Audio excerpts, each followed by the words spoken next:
Il est même pas catégorisé horreur, je crois, le film. Je crois que c'est comédie dramatique. Comédie cauchemardesque selon. Oui, mais selon c'est Ariaster. pas un genre consacré dans Télé Loisirs, ça. Ce soir, retrouvez qui d'ailleurs la vraie référence qui est la référence qui donne le registre cinématographique des films. Bien sûr. Oui, c'est aussi le même genre dans Qu'est-ce qu'on a fait au bon Dieu, comédie cauchemardesque. Donc, il a rien inventé en fait. Moi j'avais pas Cauchemar. vu le comédie, j'avais vu juste cauchemardesque. Moi, j'ai vu Cauchemar seulement. Ouais. No in a world, Jack. What do you mean, no in a world? It's not that kind of movie. Oh? Okay. Vous êtes complètement tapés ou quoi? Ça va être une tragédie ce truc-là. Ce manque d'humilité en face de la nature qui se manifeste ici me terrifie. Removing the head or destroying the brain. Ça n'a pas l'air très effrayant. C'est juste comme une grosse dinde. On va passer une bonne soirée, Monsieur Pignon. Une très bonne soirée. Accrochez-vous, ça va faire mal.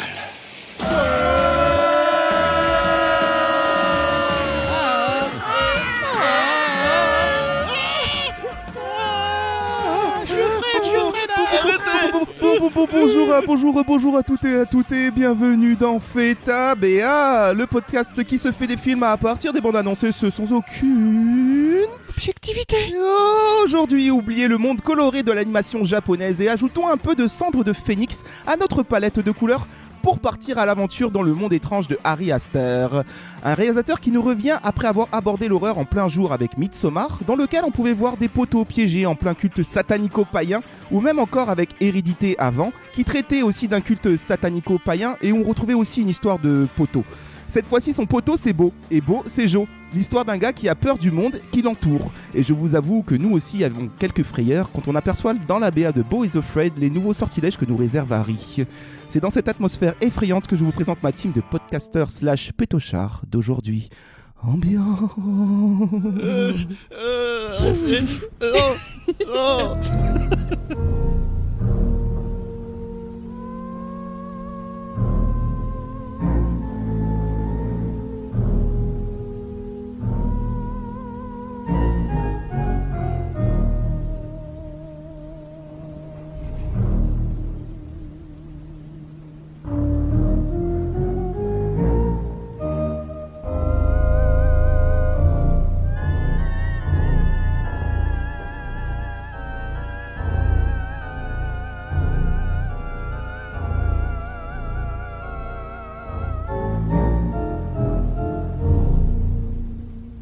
À l'instar de Joaquin Phoenix qui vivra ses plus grandes peurs dans le dernier cauchemar de Ari Aster, j'ai demandé à ma team quelle est votre plus grande peur. Avec nous autour de la table, on a William. Hello. William, qu'est-ce qui t'effraie? Moi ce qui m'effraie aujourd'hui c'est de vous filer mon rhume. Je suis un peu malade donc respirez pas trop fort les mecs. J'ai compris mon rib. Non. tu l'auras pas, c'est sûr et certain. File ton rib bâtard. C'est sûr, certain que non. Je vais te faire un virement. Okay. Non, petit, j'avais peur des jouets collection à Hachette dans les magazines, voilà. Parce qu'ils étaient souvent phosphorescents et la nuit quand je me réveillais, ça me surprenait. Aux éditions Altaïa, tout ça là. Ouais, les trucs comme ça. Ouais. La première pièce du train. Voilà. Incroyable modèle de la légendaire locomotive. Les premières pièces et le fascicule, 50 centimes seulement. Actuellement en librairie Altaïa. Tu sais, tu te dis, ah c'est cool, ça a l'air pas très cher, et puis au final t'as dépensé 1500 € pour avoir un train en carton, quoi. Eh oui, c'est une tactique commerciale, la vraie peur de tous aujourd'hui. Kevin aussi est là. Salut Kevin. Bonjour. Qu'est-ce qui te fait peur, Kevin? J'ai peur de beaucoup de choses, mais ce qui me fait le plus peur, c'est les nombrils. Pardon. C'est vrai. Non mais on se moque pas.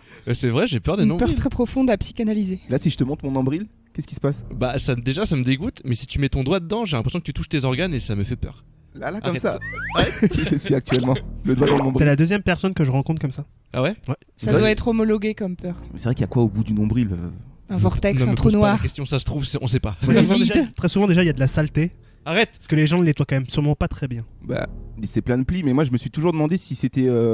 Si tu le décalotais, si tu pouvais avoir accès à tes intestins. Arrête, c'est exactement les questions que je me pose et qui me font peur. Tu Ok, vois. on passe à la suite. Clémence aussi est là. Salut Clémence. Salut. Quelle peur te fait peur? Plusieurs. Dis-nous. D'abord les poupées. Les poupées. Ma vie, mon enfance a été traumatisée à cause Classique des shit. poupées. Je jouais tranquillement dans ma chambre, il y avait une poupée qui me regardait et au bout d'un moment, c'était comme un battle de regard et de pression et je fuyais de ma chambre tellement j'avais peur que qu'elle me saute dessus. Arrête de regarder Mais derrière moi. Arrête, elle est là, c'est ça. Bah t'as un Among Us et un Mascas derrière toi. Ça va, c'est des peluches. Ah, nuance. C'est pas la même chose. Donc pas de Barbie, rien. Non, les poupées plutôt comme les poupées poupons, tu vois, les poupées Corolle et tout, pour les petits, Chucky, quand tu quoi. veux jouer au bébé. Les trucs. Oui, voilà, c'est ça. Ouais. En fait, c'est ça, t'as été traumatisé par Chucky. Hein. Et aujourd'hui, il y a encore une chose qui me fait peur, c'est les limaces. Les limaces. Oui, les jours de pluie, je me sens très très mal. J'ai trop peur des limaces. Parce c'est des escargots qui sont nus. En fait, c'est ça. Oui. C'est horrible, ça rampe très lentement vers toi, ça fait pas de bruit, ça arrive près de ton pied et ça te Tu l'as grimpe jamais vu dessus. partir de chez Jojo et Clem après un épisode, toi. Hein. Putain, mais quand vous avez regardé Matrix ensemble, le moment où il y a une limace qui rentre dans le nombril, vous avez dû faire. C'est pas une limace, c'est un petit. C'est vrai. Oui, c'est une crevette. C'est pas une limace, c'est une crevette, ouais, c'est une crevette. Et toi, t'as peur de quoi, Romain? De quoi t'as Bon, peur moi, mes peurs, j'aurais pu vous parler de la peur d'un lendemain incertain, celle du monde actuel, de la suprématie en maître de l'avidité capitaliste, du consumérisme de masse aveuglé par les spots publicitaires ou encore de la date de péremption imminente de nos énergies fossiles et de toutes les violences inévitables qui en découlent. Mais a-t-on vraiment le temps? Est-ce que le sablier géopolitique a encore assez de grains en son sein? Non, moi j'ai. Quelle belle improvisation, Romain. C'est très beau. Hein. Non, j'ai peur des chiens. C'est vrai.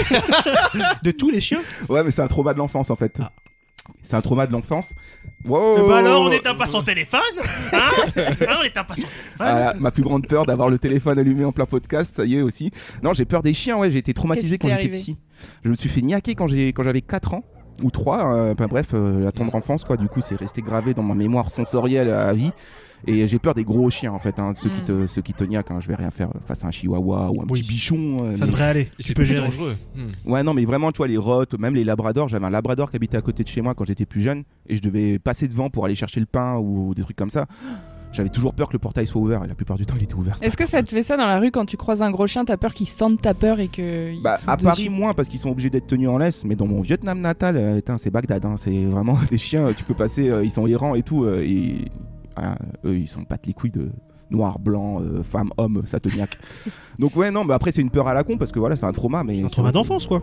Tous les chiens ne sont pas méchants en vrai. Après hein. je pense qu'il y a des peurs qu'on a tous plus ou moins eu gamin, genre. Nager dans, je sais pas, dans un lac et qu'une bestiole vienne te niaquer par en dessous, tu vois, je veux dire, on l'a tous eu. Non, est-ce que vous avez eu la peur parce que...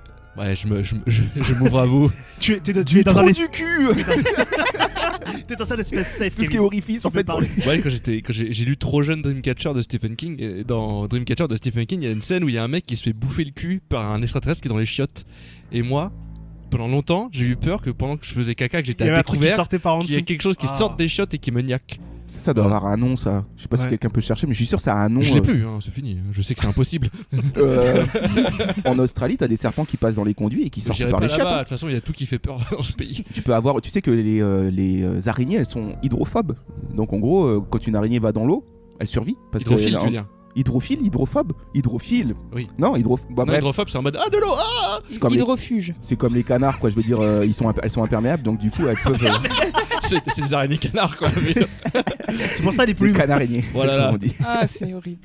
Mais non, il y en a beaucoup qui ont peur de la profondeur, la thalassophobie, tout ça. C'est vrai que quand tu te retrouves dans l'eau, dans le Grand Bleu, moi, ça m'est déjà arrivé de me baigner en plein océan Pacifique. T'y penses, suffit que t'y penses une fois. Ouais. Oh, après, bon, bah, tu remontes sur le bateau. Hein. Bah, autant dans un océan, ça peut se comprendre. Dans un lac, bah, normalement, à part quelques saumons, il risque pas d'y avoir grand chose, quoi. Vous pouvez y aller tranquillou. Des anguilles, des monstres du Loch Ness. Après, t'as les classiques, t'as le vertige, l'agoraphobie, la claustrophobie, tout ça, quoi. Marine Le Pen phobie. Les foules, hein. La foule. Ouais, ça paraît bête, mais dans les l'agoraphobie. villes maintenant, on est tellement très serrés les uns contre les autres. Par exemple, dans les transports en commun, moi, je peux comprendre qu'il y a des gens qui se sentent très vite. Moi, je suis depuis le Covid, hein, j'ai un peu cette agoraphobie là qui j'avais pas avant. Mais voilà, ça passe plus en festival parce que festival, bah, t'es à 36 grammes par litre de sang et t'es entouré de personnes bienveillantes. Mais 36 grammes, c'est beaucoup quand même. Mais genre aller Fais dans attention. Paris un samedi après-midi de beau temps, full trottoir, non, c'est. Non, et puis après, il y a la peur classique de la mort. Moi, personnellement, je l'ai pas trop, mais je sais qu'il y a des gens qui s'angoissent beaucoup. Moi, j'ai pas peur de la mort, j'ai peur de mourir. C'est pas pareil. Explique. Bah, en fait, le fait d'être mort me fait pas peur, c'est la transition qui me fait peur. Ah, de pas savoir ce qu'il y a derrière. De mourir, en fait, de se sentir mourir, ça me fait peur. Mais d'être mort ne me fait Et pas si peur. je touche ton Je sais pas si nombril, vous là comprenez. Arrête. Vous comprenez ce que je veux dire ou pas? Mourir par étouffement du nombril. Je veux dire que l'état de mort ne me fait pas peur, le fait d'être mort un jour ne me fait pas peur. Ce qui va me quelque faire chose que peur, t'acceptes, quoi. voilà, ce qui va me faire peur, c'est plus l'étape de transition vers la mort, quoi. Le La moment où tu sensation. meurs, quoi. Le moment où tu commences à te dire là je meurs. Là, ça commence à être dur. C'est là. ça. C'est pour ça que je pense que je suis sûr que tu aimerais une mort dans ton sommeil.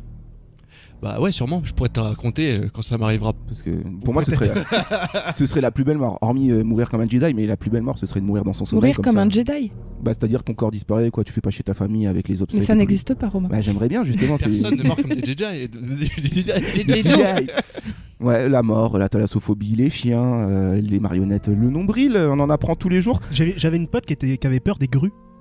Les grues de chantier. Ah, ok. Les grues de chantier. Ouais. Voilà. Et vraiment, c'était une vraie peur panique. Elle pouvait pas passer près d'un chantier ou dès qu'elle en voyait une, elle était vraiment. C'est la folie, la peur des grandeurs, la phobie des grandeurs aussi. Oui.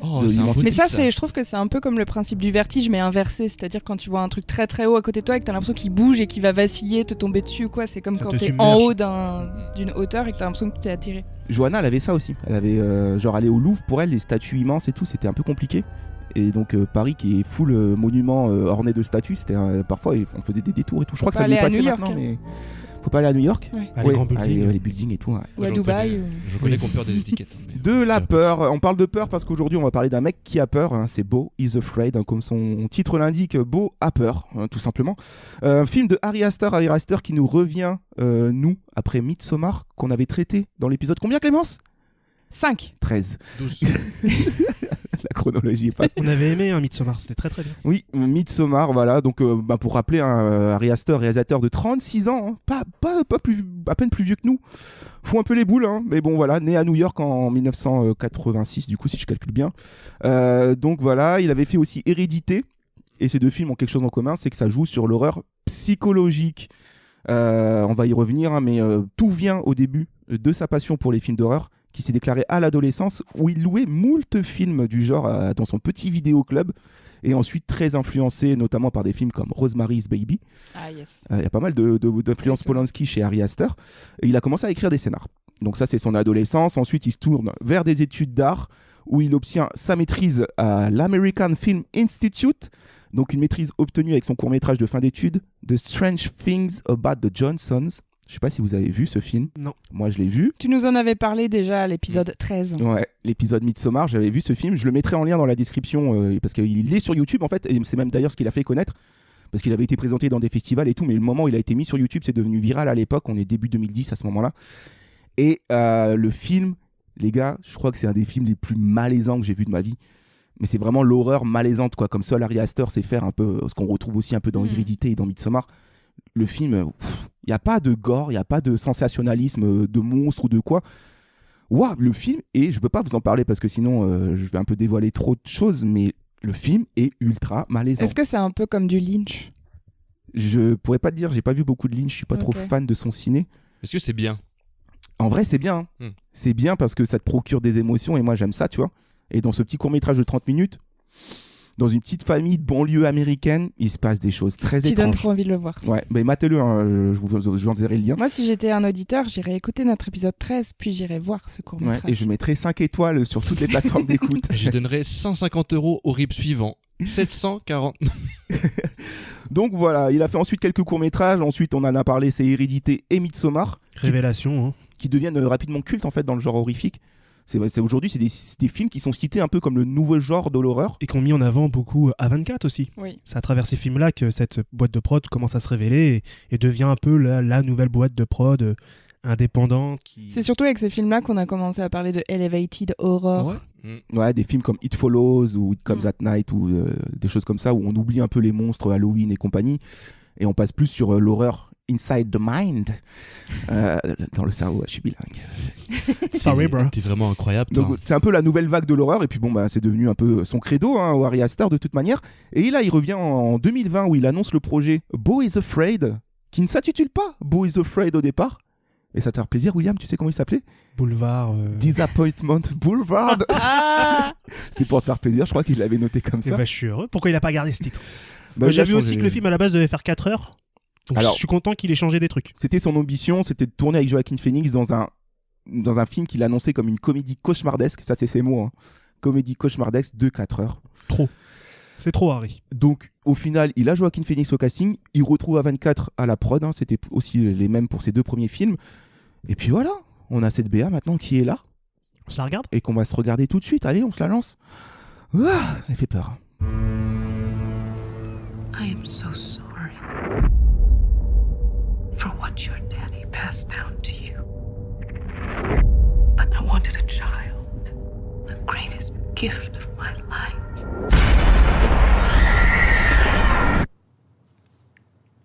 I'm visiting my mother tomorrow. Hi, Carrot. It's Mom. I'm just calling to say that I'm so excited to see you tomorrow. You're my angel, and I love you.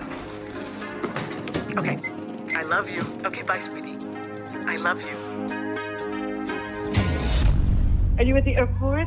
I'm on my way. It's not safe, is it? What do you think I should do? I'm sure you'll do the right thing, sweetheart.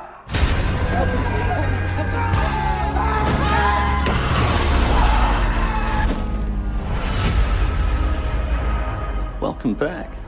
I hit you with my car. What? I know. What is this?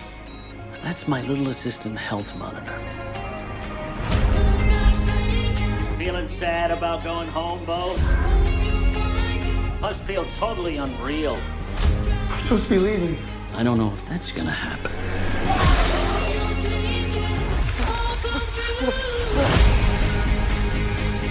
You will walk many miles. Dozens will become hundreds. Hundreds will become thousands. Your adventures will continue for years and years. I just need to get home. I know.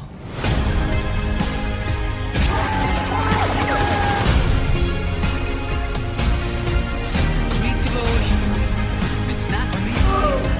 Just give me Why did you lie to me? Do you want the truth now?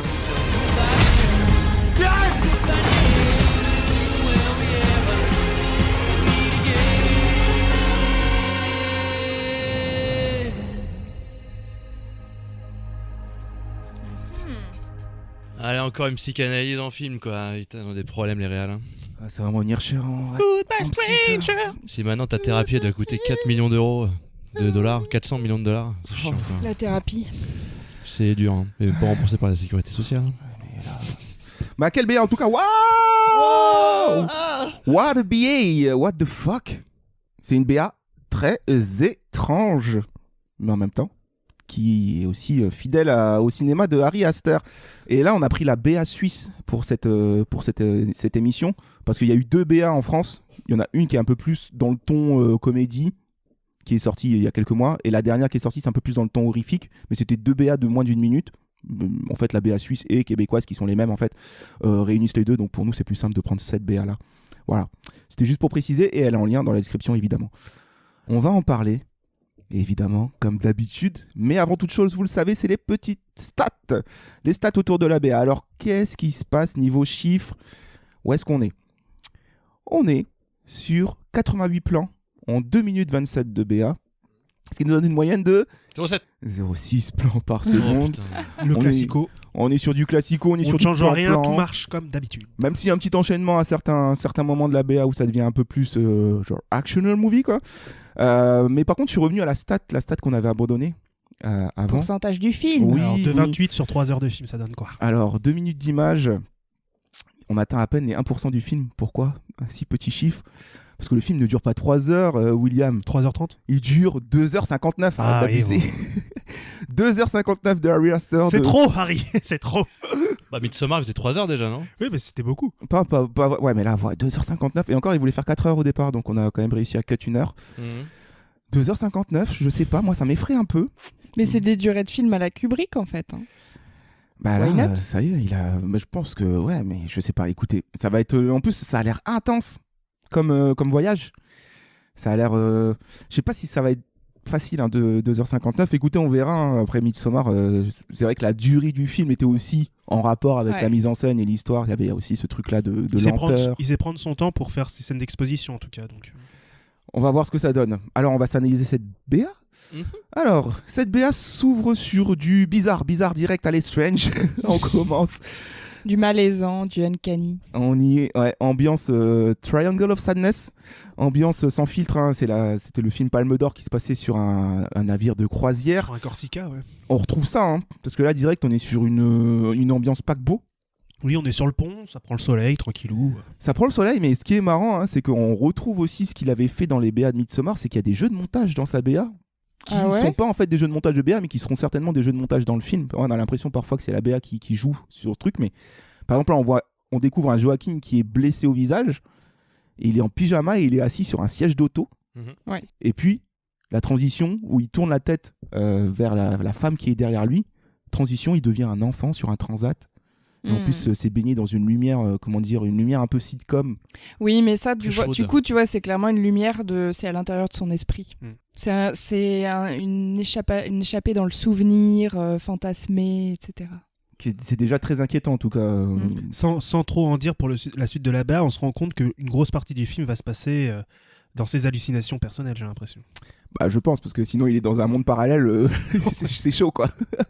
C'est chaud. Donc ouais, ambiance inquiétante, et ensuite on a une introduction sur une chambre d'enfant, donc peut-être un flashback aussi, où on entend en voix off une femme qui dit « Je suis désolée pour ce que ton père t'a transmis, mais je voulais un enfant, le plus beau cadeau de ma vie. » C'est sa mère du coup, hein, on va supposer que c'est sa mère. Est-ce que le père a transmis des peurs ? Peut-être simplement même la peur tout court, le fait d'avoir peur de tout le temps. Mais en tout cas, moi ce qui me fait peur, c'est un peu le visage du gosse. Oui, c'est vrai, il est un peu bizarre. Je dis pas qu'il est effrayant, hein, non, c'est pas ça, mais c'est qu'il est montré un peu comme ça. Et j'ai l'impression que c'est un gimmick chez Aster d'aller caster des enfants chelous. Parce que dans Hérédité, t'avais la meuf, la gamine, qui était aussi un visage particulier, quoi. Ouais, et puis avec quelques SFX un peu bien posés sur le visage, une bonne lumière, et puis t'arrives à très rapidement effrayer n'importe qui avec n'importe quoi. Ça fait flipper, je trouve. On a l'impression d'être dans un rêve, t'as envie d'en sortir. En fait, c'est que la tête du gamin, c'est pas comme une tête d'enfant, tu vois, il a vraiment une tête d'adulte. Dans un gabarit enfant. Ouais. Mais j'ai l'impression que c'est pas un vrai gamin, j'ai l'impression que c'est un faux visage. Hein. Je pense que c'est son visage à lui qui a été rajeuni, un petit peu calqué sur le visage du gamin en dessous. Mappé, je pense que c'est un peu le visage de Joaquin Phoenix mappé sur le visage du vrai comédien. Je pense que c'est ça. Ouais. C'est un mélange entre les deux. C'est pour ça que t'as cet effet Uncanny Uncanny Valley, c'est qu'on est vraiment dans un entre-deux volontaire, je crois. Putain, c'est pas con, j'avais pas pensé. Je pensais que c'était vraiment un gamin. J'ai pas regardé le cast, hein. Évidemment on fait pas ça quand on fait Non, il y a un vrai gamin qui joue le rôle de beau jeune. Mais tête modifiée. Mais je pense qu'à la post-production, ils ont fait en sorte de venir mapper quelques traits du visage de Joaquin Phoenix sur le gamin. On quitte cette ambiance inquiétante. On verra qu'on sera toujours en ambiance inquiétante de toute façon tout le long de la BA, mais moins inquiétante du coup. Déjà, il y a des mommy issues. Il y a une petite mommy issue là, je pense, beaucoup même. Un petit travelling arrière typique film d'horreur là. Avec le cri qui va bien, un truc à la Evil Dead, ça, pour ceux qui voient de quoi je parle. Et on cut net, transition, on est en psychothérapie, et on voit... on nous donne l'objectif de Beau, qui va être son objectif de tout le film, j'ai l'impression. D'aller voir sa maman. D'aller voir sa daronne. Donc il annonce à son psy que je vais voir ma mère demain. Certainement une grande étape dans sa thérapie, parce que je sais pas, c'est annoncé comme ça. À mon avis, si c'est présent dans la BA, c'est que c'est important. En fait, il a l'air d'être complètement fils à maman. Tu vois, parce qu'en fait, par rapport à ce qu'elle dit au début, mon chéri, désolé, je voulais tellement avoir un enfant, c'est typique le profil de mère surprotectrice, dont l'enfant est toute sa vie. Et du coup, t'imagines que si lui a été élevé comme ça, c'est vraiment un fils à maman, il a besoin d'elle pour tout, et c'est elle son repère dans le monde qui lui fait peur, ou je sais pas. Fils à maman, oui et non, ça peut l'air d'être une très bonne nouvelle quand il dit qu'il va avoir sa mère. Hein. Alors, est-ce que la mauvaise nouvelle, c'est le fait de devoir aller voir sa mère, ou le fait de devoir sortir de chez lui pour aller la voir? Parce que moi j'ai l'impression que son vrai problème, c'est qu'il doit sortir et qu'il a peur de tout, et que rien que pour aller voir sa mère, ça va être une étape. Sa mère, je suppose qu'il doit l'aimer, qu'il doit être très heureux d'aller la voir, mais de devoir faire ce chemin pour y aller, moi je pense que la mère l'effraie aussi. Je pense qu'il y a un truc avec la mère, rien que déjà dans la BA introduction, elle est éclairée en rouge, avec quand même le truc inquiétant qu'on avait dans Sleepy Hollow, là, les petites veilleuses avec les petits trous qui font des sorcières là. Ça j'ai peur de ça d'ailleurs, on en a pas parlé. Ça, théâtre de lumière. Il manque juste la petite musique de boîte à musique là. Affreux ça. Mais je pense que la mère, je sais pas si c'est un personnage très positif dans sa tête. Tu sais, en fait, quand t'es en thérapie parce que ta mère t'a surcouvé et tout, c'est un peu paradoxal quoi. T'es à la fois hyper dépendant d'elle et en même temps, du coup, c'est effrayant, c'est oppressant. En fait, moi j'arrive pas à croire que c'est un fils à maman dans le sens où les fils à maman habitent à côté de leur mère normalement. Ouais. Là, il a l'air d'habiter. Ça se trouve, elle habite de l'autre côté de la rue. Hein. Oui. C'est peut-être ça le truc. En fait, on s'imagine. Il va prendre l'avion et tout. Il parle de billets d'avion. Ah oui, c'est vrai. Il y a ça. Ouais. Tu vois, j'ai déjà oublié. Alors, la musique se lance. Goodbye Stranger. Bernard Arnault, il prend bien son jet pour aller d'un point de Londres à l'autre. Alors. Super Trump, ouais, Super Trump. Le morceau préféré de Marine Le Pen, je crois, non? Ah bon? Putain, mais c'est Goodbye Stranger. Goodbye Stranger, premier degré. Ah putain, j'avais pas capté. J'étais en mode putain, mais tu connais trop bien sa vie, qu'est-ce qu'il y a tes biographes? Elle est bonne. Mais un choix de musique pas si anodin parce que, évidemment, quand vous regardez les paroles de la musique de Goodbye Stranger, on a l'impression que ça raconte ce qui va se passer dans la BA. C'est l'histoire d'un mec qui décide de partir à l'aventure et qui dit au revoir à tout le monde en fait. Et il dit voilà, je vais partir dans la forêt, je vais partir sur la mer, je vais partir. Donc bon, je vous le fais vite fait, hein, je vais pas tout vous traduire de. Tu peux nous la chanter si tu veux. Goodbye stranger in a Tu connais pas les paroles. Je connais pas les paroles. Mais j'adore cette musique, hein. Ça c'était les albums de ma mère, ça tournait beaucoup à la maison. On a le panneau A24 qui se lance aussi là à ce moment-là dans une ambiance théâtrale. Donc petit rideau, petite salle de théâtre quoi, tout simplement. Vous avez déjà fait la remarque dans plusieurs épisodes qu'A24 ils font toujours en sorte de présenter leur logo de manière originale. Ils l'ont encore fait. Ouais. Ils restent sur leur ligne. Non, alors ils l'avaient pas fait la dernière fois pour The Whale. J'étais très étonnée et là je suis contente de voir qu'ils le refont. Ils ont pu faire ça, un petit jet d'eau sur le 24. Ils l'ont pas fait. Mais... Et il n'y a pas que ce logo-là, il y a aussi un autre logo, MW. Alors j'ai cherché MW, distribution et tout, j'ai rien trouvé. Mais on va y revenir. Nous allons y revenir sur ce MW. Alors, c'est Mark Wahlberg derrière tout ça. Bon. Mais non, Marky Mark. Mark Wahlberg Productions presents. Non, le téléphone, on a une petite séquence au téléphone où du coup c'est la maman qui est là. Salut Carotte. Carotte. Ouais. Bah. Vous avez un petit nom comme ça, vous, que votre mère elle vous donne Pumpkin. Moi, ma mère elle m'appelle Oui. Mais... Oui. Putain, n'y a jamais pensé. Oui. On va t'appeler comme ça maintenant. Oui. C'est chelou, mais ok. On peut t'appeler Bill si tu veux. Le bon Bill. Ah, ce bon vieux Bill. Ce bon vieux Bill. Carotte, là c'est le nom de Joaquin Phoenix. Voilà, je voulais juste te dire que je me réjouis énormément de te voir demain. Tu es mon ange, je t'aime. Elle lui dit 2 fois je t'aime. C'est pour ça que moi je trouve qu'elle a l'air de le surcouver parce qu'elle dit je t'aime. Et ça, lui je t'aime, c'est limite le truc de non, c'est toi qui raccroche. Non, c'est toi qui raccroche. Ouais, et quand tu connais le court-métrage de Johnson, je vous en dis pas plus. Inceste. J'en dis pas plus. Je vais trop loin. Oh là là, ça va partir en inceste. Donc on découvre Beau dans la rue qui est un peu en mode Dr House là, il s'envoie des pilules, les fameuses pilules de films, de séries américaines là où elles sont dans des petites boîtes jaunes. Oui. On n'a pas ça ici nous en France. Hein. Nous on a inventé Ferralgan. Nous on a aussi la Sécu, ils ont pas ça non plus là-bas. Oui c'est ça, eux ils les payent tellement cher qu'ils ont une jolie petite boîte jaune quoi. Ouais, ça vaut bien le coup quand même de payer aussi cher. Et là il s'envoie des petits médocs. Hein, il s'envoie sa Vicodine. Ou un truc du style, un truc pour se calmer. Mais c'est pas ça qui dérange le plus, c'est que dans ce plan de la rue, je crois qu'il s'était trompé de bouteille. En fait, c'était des ecstasy. Sa petite boîte, je crois. Un truc de champi, hein. Parce que what the fuck, qu'est-ce qui se passe à l'arrière-plan, quoi. On voit un gamin avec un gros gun, enfin avec un fusil. AK-47. Ouais, AK-47, ouais. En fait, il a l'air d'exagérer absolument tout ce qu'il voit. Il voit un gamin peut-être dans la rue avec un bâton, il l'imagine avec un gun. C'est ça. Moi, je pense que c'est la retranscription de ses peurs. Bien sûr. En fait, alors si on met le filtre réalité, tout est normal, tu vois. C'est une brocante normale. Même, j'ai l'impression, vision un peu exagérée de l'Amérique, tu vois, un peu de la folie, quoi. Parce oui, il y a aussi à côté une nana qui a un panneau sur lequel il y a marqué I will cut my hands off. Qui dit je vais couper ses mains. C'est vrai que ça fait penser un peu à, tu sais, à ce The World. La fin. Mais c'est vrai que c'est pas, enfin, ça paraît exagéré et en même temps, c'est quand même des trucs réels qui font peur par rapport, surtout aux États-Unis. Tu te dis les gens qui portent des armes et tout. Moi, je suis un peu comme ça hein, quand je vais aux States. Bah là, tout le monde va me tirer dessus. Il y a un côté un peu pré-apocalyptique pour le coup, tu vois. Comme si ça allait péter genre dans les jours qui suivent. Non, puis en plus, on en a fait une blague en disant ils ont pas de système de santé aux États-Unis, mais c'est quand même en partie vrai. Et pour être allé à Los Angeles dans des quartiers un peu limites, des fous dans la rue qui te font peur, il y en a vraiment beaucoup. Il y a des endroits qui sont... Enfin, c'est quand tu es là-bas que tu te rends compte qu'avoir un système de santé qui prend quand même en charge beaucoup de gens qui peuvent se retrouver malades ou atteints de maladies mentales, c'est quand même une bonne chose, tu vois. Regarde, imagine tous les films et les séries qu'on n'aurait pas eu s'il y avait de la sécu aux États-Unis. Il n'y aurait pas Breaking Bad, il n'y aurait pas de Joker, il n'y aurait pas tout ça parce qu'ils seraient tous traités très bien remboursés. Mais d'ailleurs, ça fait vachement penser à Joker. En effet, il y a Joaquin Phoenix, mais il y a aussi ce truc du gars un peu malade et un peu livré à lui-même parce que le pays l'aide pas, quoi. Ouais, en tout cas, voilà, dans ce plan-là, je pense qu'on est sur la retranscription des idées mentales effrayantes de ce gars qui a l'air agoraphobe plus quoi. Hein. Vraiment, là, il est dans un level où il a peur de sortir et où il voit le monde à travers cette vision-là de chaos, d'apocalypse. Et là, il arrive chez lui et il se réchauffe un petit plat au micro-ondes. Ouais. Un petit micro-ondes sur lequel on retrouve ce logo étrange qu'on a vu juste avant. Mark Wahlberg Industries. Mark Wahlberg Industries. Mark Wahlberg qui est encore dans tous les coups fourrés. Le mec a investi dans des gaufres, tu sais, des gaufres surgelées. MW Microwave, enfin, mais c'est tout est lié. On pourrait y croire, mais on retrouve derrière aussi ce plat qui jette dans la poubelle, le Olowa, The Best of Hawaii and Ireland. Alors ça, c'est un mélange culinaire intéressant. Moi, j'ai hâte de goûter. Intéressant, un mélange riche en fibres, donc voilà, qu'il a payé $2 et quelques. Mais bon, ce logo, moi, il commence à m'obséder en fait à ce moment-là. Bon, arrête de nous teaser, dis-nous ce qui se passe. Je commence à faire mes recherches. Donc je tape MW, j'enlève distribution et je mets MW Boys of Fred. Je fais what the fuck.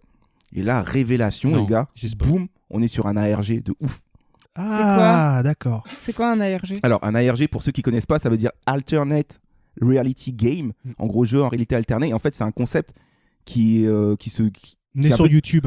Voilà, c'est un peu du jeu de piste. En fait, c'est que, en fait, on va te proposer une vraie immersion narrative en utilisant le monde réel comme support pour promouvoir quelque chose de fictif. D'accord. Et donc, en fait, ce qui s'est passé là avec ce MW, c'est que ça va permettre de troubler un peu les spectateurs qui vont commencer à faire des recherches dessus. Et il y a des Reddit et tout que j'ai commencé à chercher. Et il y a des Reddit autour de ça. Et il y a plein de pistes à travers Internet sur ce MW. Donc, je tape MW Boys of Fred. On tombe sur un site qui nous dit « Voulez-vous devenir ambassadeur de cette marque MW, de MW Ambassador ?» Et si tu rentres ton adresse mail, il se passe rien. Mais tu cliques entrer. T'es fou, toi, tu fais des trucs, mais. J'ai rentré avec notre adresse mail, fetabonannonce@gmail.com. Ah ouais, si vous voulez nous écrire. Donc on a failli tous mourir. Ambassadeurs de MW maintenant. On a failli être tous ruinés là. Mark Wahlberg. Ce qui est assez marrant, c'est que plus tard dans la bande-annonce, je vais légèrement spoiler, mais je suis pas étonné qu'ils aient fait ce genre de programme, puisqu'on a l'impression qu'il va atterrir dans un espèce de lieu un peu sectaire avec des gens qui vont vouloir un peu le conditionner, le contrôler. Du coup, je suis pas trop étonné qu'ils aient fait ce genre de ARG à côté, tu vois, tiens, rentre ton adresse, on va t'envoyer des informations, et puis rejoins notre communauté, et puis reste avec nous et file-nous ton argent, s'il te plaît. Et ça va encore plus loin parce qu'il y a un Instagram qui est sorti il y a quelques mois avant la sortie du film. Instagram MW Corporations, donc c'est le nom de cette boîte. Mais Marc, qu'as-tu fait ? MW Industries. Alors et quand tu veux leur parler en DM, tu as des réponses automatisées qui sont sorties. ChatGPT. Et en fait, ils te disent MW Industries est l'une des industries les plus prospères et les plus répandues en Amérique. Nous nous efforçons dans notre esprit d'entreprise et nos produits qui sont perfectly safe. Ah, c'est MW Industries. Ah oui, le compte Insta, c'est MW Corporations. Corporations, voilà. Je vous le mettrai aussi en lien dans la description si vous voulez aller voir. C'est complètement ouf. Et en fait, leur logo, c'est It's perfectly safe. Tout va très bien. C'est parfaitement sécure. Et après, il y a une petite histoire qui est racontée. C'est fondé par Mona Wilmington. On a enfin le pourquoi du MW. Elle est devenue l'une des industries les plus reconnaissables et les plus prospères des États-Unis. La qualité et le soin sont notre priorité numéro 1. Actuellement, notre personnel en ligne est en pause pendant la période du début de l'année. Toutes nos excuses pour tout retard dans cette période et nous répondrons à toute question ou requête supplémentaire dès que possible.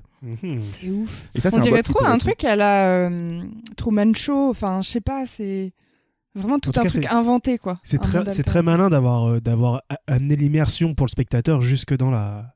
Et tu vas sur le Instagram dans un jeu, quoi. Et t'as plein de pubs et tout sur on dirait des médicaments. On retrouve notamment cette fameuse boîte d'aliments micro-ondes et tout. Ouais. On a l'impression que vraiment c'est un peu c'est un peu la grosse entreprise du film, quoi. Et d'ailleurs c'est drôle parce qu'il y a une fausse pub du coup pour ce plat Perfectly Delicious et il y a écrit Just like Mother's Good Old Home Cooking. Justement, est-ce que cette Mona Wilmington ça serait pas la mère de Beau? Est-ce que BMW Beau Michael On est sur l'histoire de celui qui a inventé les autos. Non mais voilà, est-ce que justement on serait pas sur ça? Et moi je me suis fait une petite théorie dans ma tête. Est-ce que ce serait pas du coup le cobaye, le patient zéro de cette corporation, de cette Mona Wilmington, et en fait ça lui a complètement déglingué le cerveau, ça pourrait être ça serait c'est une bonne piste, c'est une bonne théorie, ouais. En tout cas c'est ouf qu'il y ait un ARG autour de ça. Et ce que je trouve ouf aussi, c'est que par exemple il y a un post Insta, c'est Motivation Mornings, et c'est un truc avec comme des musiques de radio façon MW, et dedans il y a la chanson de Supertramp, et il y a d'autres chansons, ça se trouve c'est la BO du film. Et ça renvoie sur une playlist Spotify ouais, c'est ça. En fait on dirait presque qu'ils font, je vais peut-être loin, mais c'est peut-être les musiques qu'il y a dans le film et qu'ils font en même temps la promo du film et de son contenu. Je pense que ce sera les musiques qu'il y a dans le film, et ça doit aussi être des indices comme pour les paroles de Goodbye Stranger et tout. C'est dingue, hein. C'est ultra passionnant en fait. Si vous connaissez pas trop l'univers des ARG, on peut citer une chaîne YouTube qui en parle pas mal, c'est Feldup. Ouais, Feldup. Ah oui. Feldup, attention, c'est français, monsieur. Qui parle souvent d'ARG, qui participe, qui en crée aussi, je crois, de temps en temps. Ouais. Si ça vous intéresse, allez voir, c'est vraiment sympa. Ouais. Les ARG, c'est complètement dingue. Et puis sur Reddit, c'est un peu la passion ARG aussi. Il y a énormément de gens qui sont à fond sur l'enquête. Beau is Afraid. Puis très connu, en ARG connu, il y a eu Antoine Daniel avec les initiales dans les vidéos. Ouais, il y a eu ça, il y en a eu plein des ARG. Il y avait aussi une ARG énorme où il y avait des affiches collées à travers le monde pour trouver des clés. Je crois que c'est même pas résolu. Enfin, il y a plein de trucs comme ça. En gros, si vous êtes fan d'Escape Game, mais que votre truc c'est de rester un peu chez vous parce qu'il fait froid, l'ARG c'est pour vous. Si vous aimez plus les ordinateurs que les copains, vous pouvez faire ça. Non mais allez-y, voilà, si vous aimez les jeux d'énigmes, parce qu'en fait c'est ça, c'est une énigme virtuelle qui peut t'amener à te déplacer de temps en temps dans certaines rues pour pouvoir compléter l'énigme et avancer dans l'histoire. Et c'est n'hésitez pas, ça vaut le coup. Je suis tombée complètement dans le truc là, et du coup je regarde les stories du compte Insta et je vois qu'il y a une story spéciale MW Ambassadors. Et du coup, tu vois souvent des photos de gens, je sais pas si c'est des vrais gens ou si c'est des faux comptes pour le film.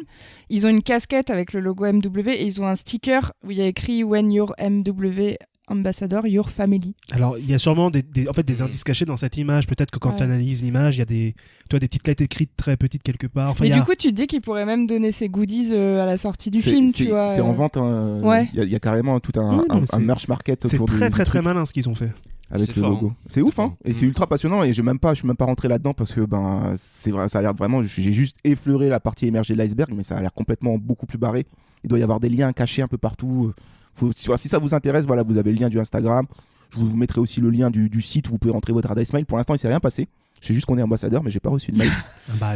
Le film sort mercredi prochain. Dans un mois, on mange tous les mêmes plats que dans la BA et on est tous sous Peut-être que la RG commencera quand le film va sortir dans chaque pays, tu vois. En tout cas, c'est passionnant. Moi, j'adore ça. Peut-être qu'il y aura des indices dans le film qui vont. Voilà. En tout cas, on se retrouve sur cette Mona Wilmington, sans doute peut-être la mère de Beau, qui est scientifique un peu space, quoi, qui a utilisé son fils comme cobaye. Moi, je pars sur ça. Et voilà. En tout cas, c'est l'incroyable aventure de Beau qui commence dans la bande-annonce parce qu'il décide d'aller rejoindre sa mère et là, il se lance dans la ville pour rejoindre l'aéroport. Et c'est le chaos. C'est Bagdad. Clairement. C'est Bagdad dans la ville. On a l'impression qu'on est dans une scène de 28 jours plus tard, quoi. Ouais. L'apocalypse. Moi, je pense vraiment que c'est le début de l'apocalypse. Toi, t'es premier degré, tu crois pas que c'est juste les expressions de... Moi, je sais pas si c'est premier degré dans le sens où c'est extérieur à lui ou c'est à l'intérieur de lui, mais j'ai l'impression que ça va être un film apocalyptique. Oui. Oui, mais ça peut être son ressenti. Oui, mais peut-être. Mais en tout cas, c'est l'esthétique convoquée. J'ai l'impression que c'est ça, quoi. Ah bah, comme l'a dit Dumbledore dans Harry Potter, c'est pas parce que... Cependant 100 points pour Gryffondor. Non, mais c'est pas parce que c'est dans ta tête que c'est forcément faux, Harry. Mais ta tête dans la piscine. Dit Dumbledore en train de tirer sur son pétard. Sérieusement, ce que je trouve intéressant, c'est que, comme on a dit, il y a toujours des histoires de sectes dans les films d'Ari Aster, et surtout avec Midsommar, par exemple. Et imaginons que c'est encore une histoire de secte, quand t'es dans des sectes, souvent, il y a des trucs un peu, des scénario apocalyptique, le truc qui te tient en tant que personne complètement embrigadée, c'est bientôt la fin du monde et tout. Donc en vrai, ça peut totalement être relié à ce qu'on disait par rapport à la mère de Beau, et ça pourrait être super intéressant que ça soit un film qui raconte juste comment un gamin embrigadé depuis l'enfance se libère lui-même de l'embrigadement et de la secte. Et c'est ça le voyage, c'est ça l'aventure, quoi. S'il est pas mort de base. Ah, peut-être. Parce que l'appelle mon ange et tout. Enfin, oui, je pars dans mes théories. C'est fini, c'est beaucoup moins optimiste et tout. Il fait salut. Il est dans le purgatoire. Bon, Beau essaye de rejoindre sa mère. Il décide de sortir. C'est le chaos. Forcément, il lui arrive un truc. Bah bim, paf, carton. Il a pas regardé à gauche avant de commencer à traverser. Il s'est pris une BM. Ouais, je crois qu'il s'est même pris un camping-car. Foreshadowing sur sa future activité. Beau, voilà, se fait bien amocher la gueule par une voiture, quoi. Il se fait défoncer la gueule et il se réveille dans une chambre, habillé de son pyjama qu'on a pu voir au début de la BA. Oui. Et il rencontre ce couple-là qui l'a renversé. Et là, l'ambiance, elle est encore trop chelou. C'est trop bizarre.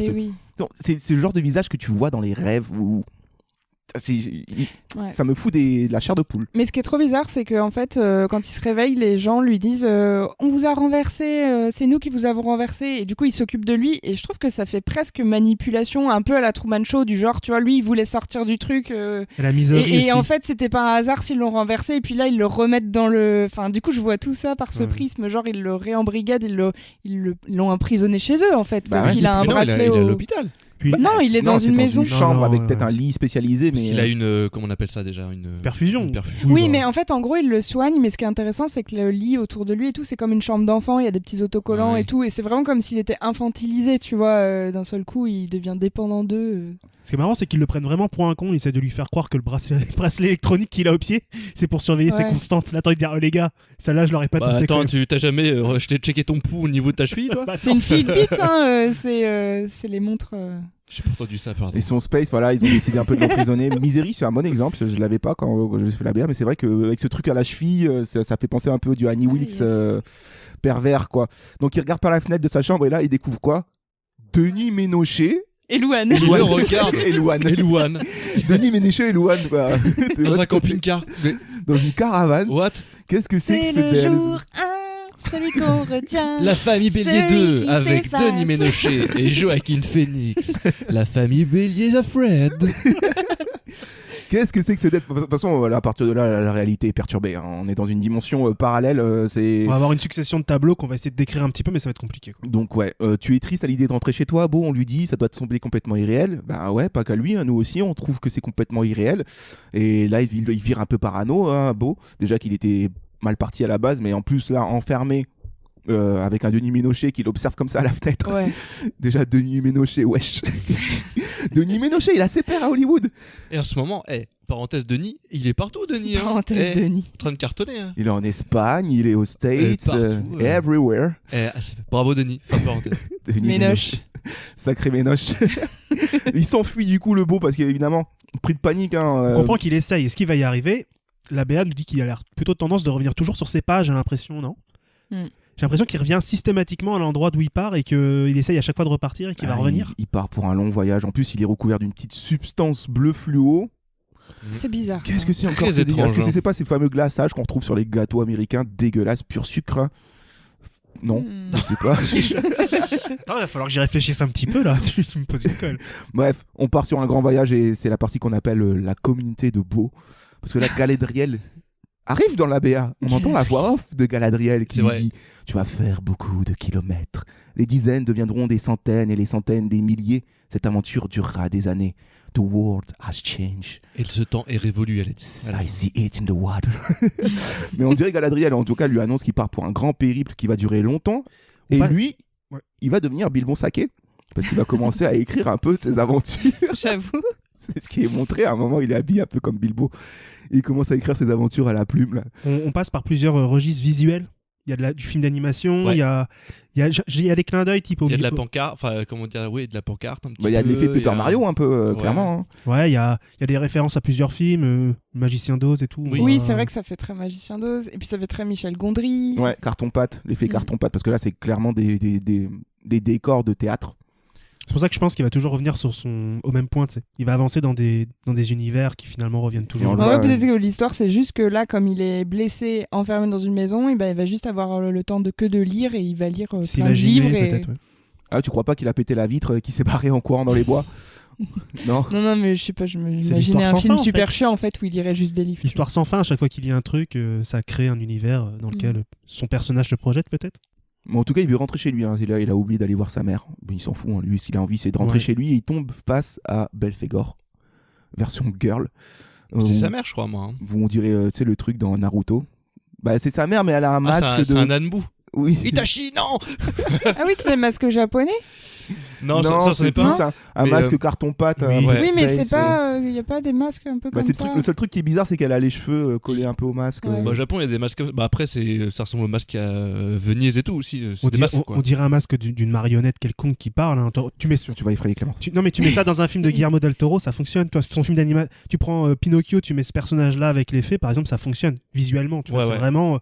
Espèce de visage désincarné qui bouge pas beaucoup. Moi, ça m'évoque Annette, moi. Exactement, j'allais dire Léos Carax. Oui, ça évoque Annette, mais aussi Holly Motors, tu vois, des trucs un peu bizarres comme ça. Ou et c'est pour ça que moi je pense que c'est une variation de sa mère, enfin en tout cas de la manière dont il l'aperçoit. Il l'aperçoit peut-être. Ouais, peut-être qu'il va la voir plusieurs fois. En plus, lui, il a l'air de changer d'âge beaucoup. Oui, c'est vrai qu'on l'a pas dit, mais on le voit à plusieurs étapes de son voyage, à plusieurs étapes de sa vie.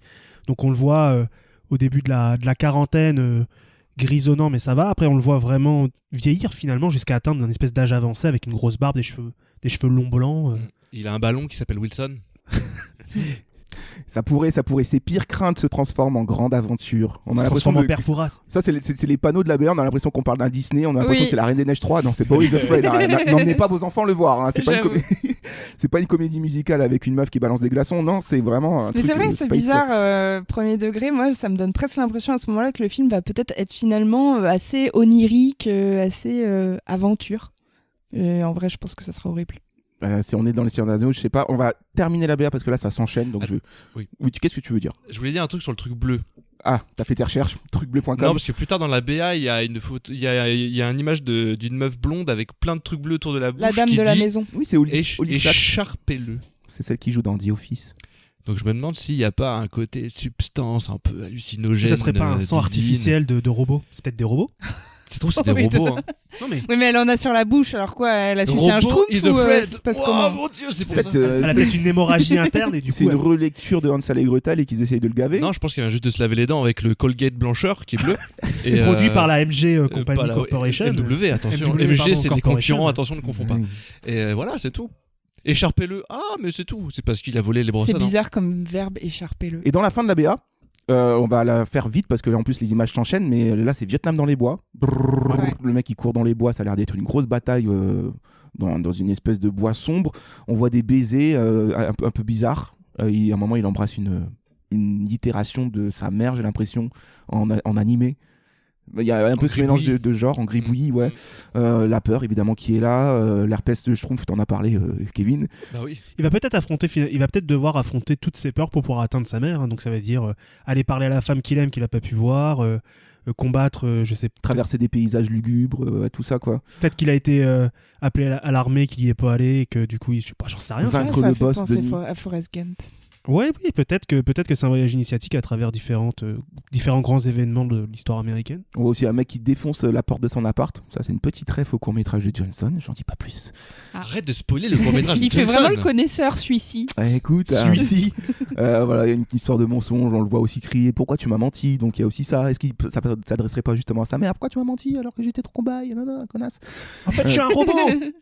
Fuck you, mother. Pourquoi tu m'as pas dit que j'étais un robot, maman ? Oui, tu t'appelles robot. Voilà, et puis il y a des trucs un peu bizarres. On voit notamment une espèce de Roméo d'ange Juan qui vient poignarder, enfin mettre un coup de hache à une espèce de Rambo dans les bois. Enfin, on est sur un délire, les gars.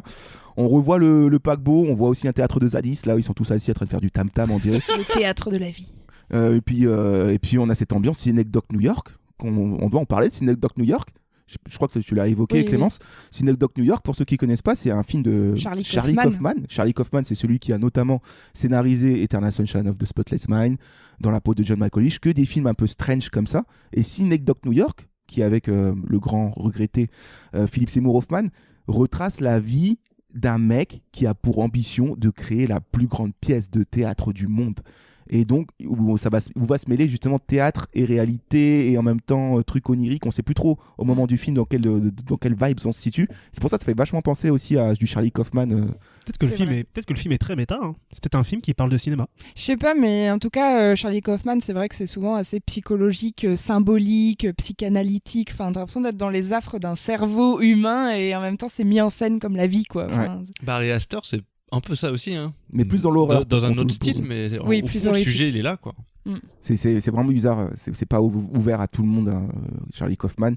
Et ce film-là, en tout cas, se rapproche de plus de Charlie Kaufman. Et puis, on termine par une petite ambiance raisin de la colère, petite maison dans la prairie, où on le voit déambuler dans un petit champ de carton-pâte, là, petit décor théâtral, avec un petit ange à la fin, sur sa droite.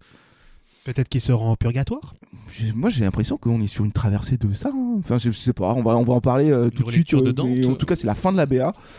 Avez-vous envie de voir ce film et puis qu'est-ce que ça vous inspire comme histoire ? Tout ça, on va le dire. Avez-vous envie de voir ce film, Kevin, avec cette BA ? Est-ce que tu as envie de voir le film ? Oui, j'ai envie de voir ce film. En fait, moi, j'aime bien Ari Aster, donc de toute façon, j'avais déjà envie de voir le film à l'origine, mais là, avec les discussions qu'on a eues en plus, avec l'ARG et tout, que j'avais pas vu, j'ai encore plus envie de voir parce que j'ai l'impression qu'il y a une réflexion qui va au-delà du film, qui est un petit peu extra-film, quoi. Et j'aime bien quand les projets sont assez développé de cette manière-là. Ça veut dire que, enfin, en général, c'est un bon signe. Ça veut dire que l'œuvre va être travaillée, elle va être impactante, quoi. Et puis esthétiquement, ça me plaît. Joaquin Phoenix, ça me plaît. Ari Aster, je trouve que c'est un des réals les plus intéressants actuellement qu'on ait, contemporain, quoi. Donc très très très curieux de voir ce film-là. J'espère que les 3 heures seront utilisées à bon escient. Ouais, c'est vrai qu'en plus, Il aime bien mettre un peu des énigmes dans ses films, notamment. Enfin, je sais pas si c'est volontaire, mais en tout cas, il y a beaucoup d'analyses qui en ressortent et de théories qui en ressortent des spectateurs. Et dans Midsommar, c'est full petits plans un peu subliminaux, petits easter eggs, notamment des visages cachés dans le décor, des choses comme ça, et puis toute une histoire autour du folklore, du lore autour de cette fête bizarre là. Puis théorie de Graham, encore une fois sur ce film, je pense. Voilà, il y a une théorie de Graham. Si vous connaissez pas théorie de Graham, on mettra le lien dans la description d'un mec, de plusieurs gars qui font des théories sur les films, et notamment ils ont parlé de Midsommar. C'est vrai que pour Midsommar, il y avait aussi une espèce de truc extra-diégétique avec l'artiste Moupan, celui qui avait dessiné ce qui était broderie, les fresques. Dans Midsommar, et ben cet artiste a aussi son compte Instagram. Alors c'était pas une ARG, mais voilà, le gars en tout cas faisait encore des dessins dans le style Midsommar des mois et des mois après. Limite, on peut continuer à le suivre. C'est comme si ça existait, quoi. Donc là, d'avoir mis l'ARG encore plus loin, c'est vrai que ça donne très envie. William, même question. As-tu envie de voir ce film avec cette BA ? Je suis un petit peu partagé parce que je reconnais vraiment le talent de réalisation, de mise en scène de Ari Aster. J'ai bien aimé ses 2 premiers films. Après, j'avoue que moi, l'horreur psychologique, c'est un registre cinématographique qui me plaît pas plus que ça. Voire même, c'est un truc auquel que j'ai tendance un peu à fuir.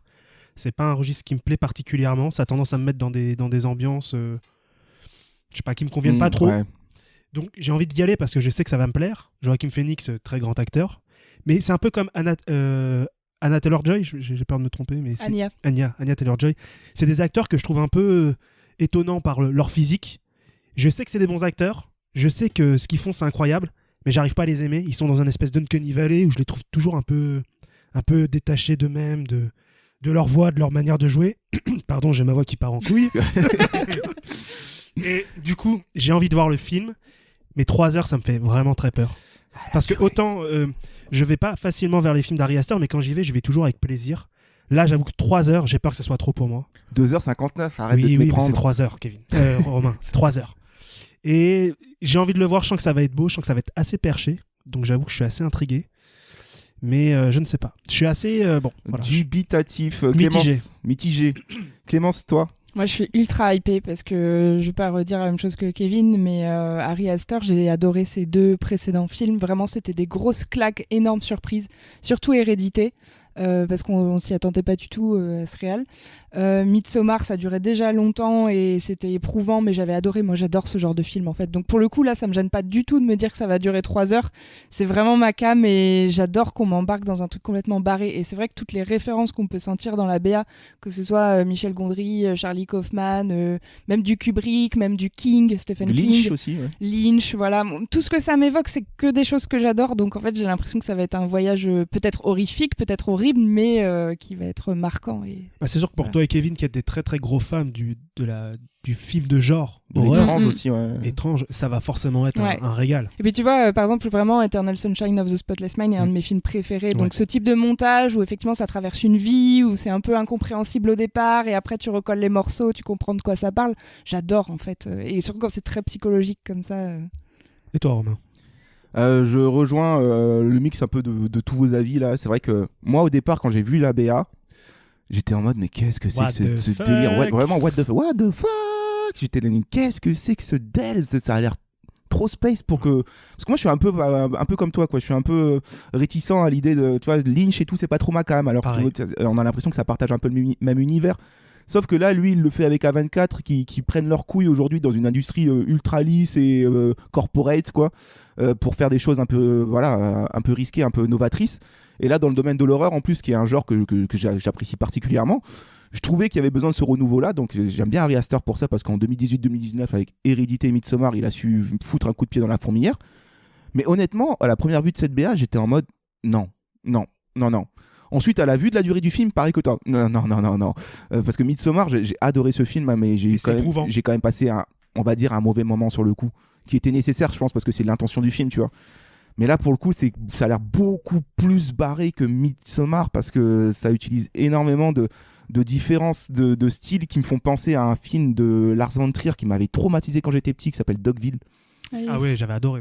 Donc pareil, sur une mise en scène un peu théâtrale comme ça, Dogville, moi ça m'avait traumatisé, j'avais vu ça quand j'étais gosse. Film dans un entrepôt avec tout est marqué au sol, et c'est le son qui dirige l'action. Et donc j'ai un peu des réminiscences de ces états-là de traumatisme un peu.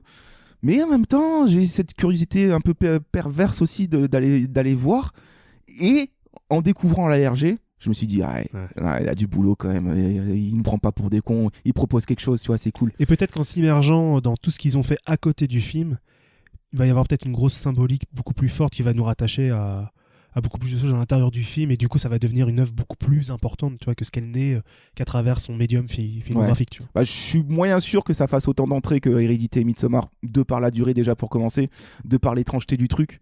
Parce que la bande-annonce montrait un mec qui adore juste les films d'horreur et un peu grand public, lambda et tout, il va se dire non merci, c'est pas pour ça a l'air plus ambitieux là, pour le coup. Moins en fait, là où Midsommar, sa durée pouvait plus facilement être absorbée, c'est que chronologiquement le film il était linéaire. Oui, et puis en fait la thématique était ultra claire, tu vois, c'était une secte dans une ambiance vraiment très particulière où il fait jamais nuit et ça se passe dans les pays. Il prenait juste son temps de te montrer ce que ça pouvait donner. Là, on a quand même l'impression que c'est un film qui risque d'aller un peu dans tous les sens, peut-être même d'être totalement chronologiquement mélangé. Et là, ça devient dur quand ça dure 3 heures. C'est-à-dire que ça demande une attention et une concentration pour comprendre ce qui se passe. Et ça demande beaucoup d'énergie. Et potentiellement, c'est là où tu peux lâcher ton spectateur. Faut pas oublier que l'humain, au bout de quelques heures, il a besoin de se reposer. Peu importe l'action que tu fasses au quotidien, que ce soit pour écrire un truc, pour faire ton travail, si tu prends pas des pauses toutes les 1h30, 2 heures, tu fatigues et tu commences à te déconcentrer. Voilà. Putain, il y avait des entractes au cinéma. Exactement. Et là, c'est vrai que grands films. C'est ce qui devient, moi je trouve, de plus en plus dur pour le spectateur, c'est de tenir 3 heures. 3 heures sans entracte, c'est dur, tu vois. Non, mais ça dépend quel film. Bah là, dans une ambiance ultra oppressante comme ça. Regarde, Midsommar, ça passait nickel, t'avais l'impression d'être sous drogue. Ouais, c'est vrai. Mais sur le coup, j'ai pas passé un bon moment. Ouais, moi non plus, j'ai trouvé ça un peu long, tu vois. Tu vois, même, il me semble que Annette de Léos Carax, il dure aussi pas loin de 3 heures. Pas aussi longtemps, non. Le Seigneur des Anneaux, c'est parfait. mais regarde, mais pense par exemple même à. Bon, moi j'ai pas ce problème-là, mais aux gens qui ont besoin d'aller régulièrement aux toilettes, toutes les 1h30. Non, mais. Eh ben, tu bois pas avant, tu fais attention, une demi-heure avant, tu ne bois plus. Ça paraît bête, mais imagine que t'es quelqu'un qui te dit, bah moi, toutes les 1h30, j'ai besoin d'aller aux toilettes parce que mon corps, physiologiquement, il fonctionne comme ça. Bah, comment tu fais la deuxième 1h30 où tu es obligé de te retenir, où tu veux pas sortir pour pas te couper du film, etc. Ça paraît bête, mais moi, c'est des questions que je pense que parfois les réalisateurs ou les producteurs qui font ces films-là oublient. Attention, l'expérience du cinéma, c'est aussi une expérience physique. On ne pense pas assez aux besoins primaires. Mais non, c'est pas ça. C'est que le cinéma, c'est une expérience physique. Et assaillir les sens de quelqu'un pendant 3 heures sans lui donner de pause, ça peut être compliqué. Et de plus en plus, on le fait. Mais tu sais que ça aussi, des fois, c'est une volonté des réalisateurs, des réalisatrices. Par exemple, Tarantino l'avait dit, moi j'aime regarder les films mal assis et des films qui me mettent mal à l'aise parce que justement, ça fait partie de l'expérience. Et je sais qu'il y a des réals qui pensent de cette manière-là aussi. Oui, ils veulent peut-être mettre le spectateur dans une limite physique. Et je pense que Ari Aster, il le fait. Tu vois, Gaspard Noé, par exemple. Il te met... Cinéma, ma voix aujourd'hui, c'est l'enfer. Tu bois un peu d'eau? Bah non, ça devrait aller. Non mais voilà, tu prends Gaspard Noé qui lui a décidé de systématiquement pousser son spectateur à bout physiquement. Ouais. Je comprends la démarche, mais 3 heures, c'est quand même très long. Là, ça reste plus court que Avatar quand même. Mais oui, bon bah oui, c'est un débat, peut-être remettre des entractes, mais aujourd'hui, faut que ça speed. Il n'y a plus le temps aujourd'hui. Voilà, l'industrie cinéma, de toute façon, ne le permettrait pas, et puis c'est pas possible logistiquement parlant. Tu pourrais créer des conflits, c'est les gens qui se parlent à l'entracte. Bon alors cette première heure de film, les gens se pèteraient un cap quoi. Par contre, je trouve ça nul à chier. Pardon. Non, c'était très bien. Par contre, il pourrait mettre à chaque siège un petit ustensile pour me faire pipi dedans. Non, mais alors lui, il a pété un boulon. Petit bidet. Un petit bidet pour chacun. Et hop, ne votez pas pour lui. Non, comme ça, on est tranquille. Les urinolibes. Espérons qu'en tout cas, ces 3 heures soient, comme l'a dit Kevin, bien utilisées. Voilà. Pas trop. Moi, je veux juste ressortir quelque chose. Alors, quitte à être mal à l'aise, parce que moi, je me rappelle, à Midsommar, je suis sorti, j'étais en mode mutisme total, je pouvais plus parler. Il a fallu un petit moment pour que je digère et tout. Et ensuite, pour analyser le film et finalement me dire que j'avais vu quelque chose de grand. Ouais. Si on est sur ce même effet-là de malaisant et tout, sur le coup je vais peut-être un peu souffrir, mais si derrière il y a vraiment une réflexion sur le cinéma d'horreur et ce que ça apporte aujourd'hui, si en plus de ça on peut tirer des analyses sociétales et tout et compagnie, enfin bref, un vrai film tu prends au sens artistique de la chose quoi, je prends, voilà. On ira voir ce film, on verra, on vous dira si on a fait des cauchemars après en match retour ou si c'était un beau rêve bleu. Je n'y crois pas. Bon bref, allez, on va passer à ce que nous disent les internautes sur Internet avec le comme ci comme ça de Clémence. Comme ci, comme ça, comme ci, comme ci, comme ça. Les commentaires des internets. Comme ci, comme ça. Les commentaires des internets. J'imagine, si les commentaires sont fidèles à l'ambiance de la BA, ça doit être du what the fuck, non ? Écoute, ça part dans tous les sens. Des gens aiment et des gens n'aiment pas. Voilà, j'en ai pour tous les goûts. Binaire, quoi, 2. Ouais, binaire. Dans 2 directions, en fait. Je vais commencer par les gens qui sont hypés sur Ari Aster. Ça tient surtout au réal, évidemment. Lucas Glio, qui lui dit « Ça a l'air incroyablissime ». Après les 2 masterclass que sont Hérédité et Midsommar, en même temps normal. Voilà, qu'il est déjà conquis. Ouais, conquis par Ari Aster. Ari Aster, d'ailleurs, à ne pas confondre avec Ari Stark. Je tenais à le préciser. Moi, j'ai bien aimé tes petits liens avec Harry Potter. T'as capté la petite champ lexical. Ensorcelé, nanana. J'aimais bien. Slugmush Production aussi est à fond. Il a écrit, comme il a été dit en commentaire plus bas, A24 plus Ari Aster plus Joaquin Phoenix égale Artfuck Power Fist Overkill of the Burning Big Boom chef-d'œuvre. Ça pourrait être un titre, ça. J'ai même pas besoin de voir ce film pour le qualifier ainsi. Un tel feat des meilleurs réals, acteurs et studios de notre génération est déjà incontournable. Attends, on a Jojo avec le Ménoche et Louane. Attends, paye ton trio, quoi. Jules Verne aussi. Jules Verne est fan. Jules Verne is back from the dead. C'est vrai, il y aura d'autres gens célèbres dans les commentaires suivants, mais Jules Verne est dans la team des gens conquis. Il dit ça approche doucement, je compte les jours. C'est ça un fan d'Ari Aster. Il aura mis le temps pour faire et peaufiner ce film, je sens une masterclass.